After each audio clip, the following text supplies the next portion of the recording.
heard a story about two farmers facing hard times. They were neighbors. And as they looked out over their dry, dusty fields, they had not much hope. The reason why is there'd been a drought the year before, and their money in the bank was nearly as dried up as the land in front of them. The coming year promised to be the worst yet, and another season of drought was predicted in the forecasts. And both farmers turned their faces toward heaven and asked God, please send the rain. Weeks passed, still there was no rain. And if you asked either one of them, both of them would have said they had faith in God to answer their prayers. But only one of the farmers did something peculiar, something very interesting, something very uncommon.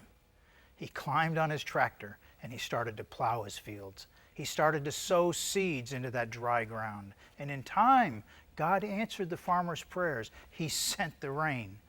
But only one of them reaped a harvest. Why? Because regardless of what he saw in the natural, he believed, he had faith, he had expectation that God would bless the seeds that he sowed in faith. And he released the seeds from his hand, and God released the harvest from his hand. You know, in difficult economic times like these, it can be a real challenge to faithfully sow your uncommon seeds of finances, your money into God's kingdom.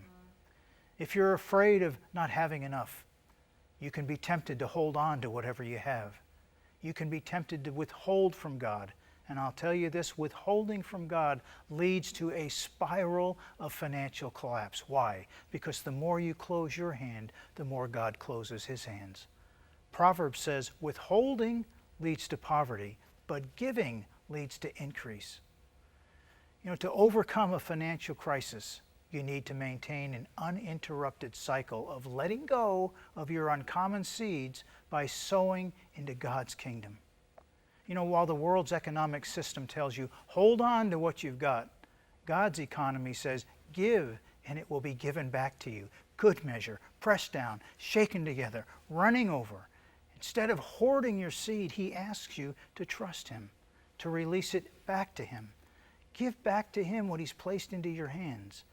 And only then are you going to reap his blessings in your life and be covered by his supernatural provision and protection. What you sow, he multiplies. Think about it this way. Let's say you put a handful of seed in a jar, and you put the jar in your cupboard, your kitchen cupboard, your cabinet, and you leave it there for 3 months. And then you come back and you take the jar of seed that you put there back out, and you look inside, and what do you find? It's pretty simple and pretty silly. You find the same jar of seed that you put there 3 months ago. You don't expect to discover any kind of harvest that's growing in your kitchen cabinet. In order for those seeds that you place there to become a harvest, you have to plant them in the soil, in healthy soil, in good ground. The same is true in the spiritual realm. Unless you sow your seed, nothing happens. You need to sow your seed into good ground, and then you need to water your seed with what? With faith, with obedience, with expectation, and then you'll reap God's uncommon harvest.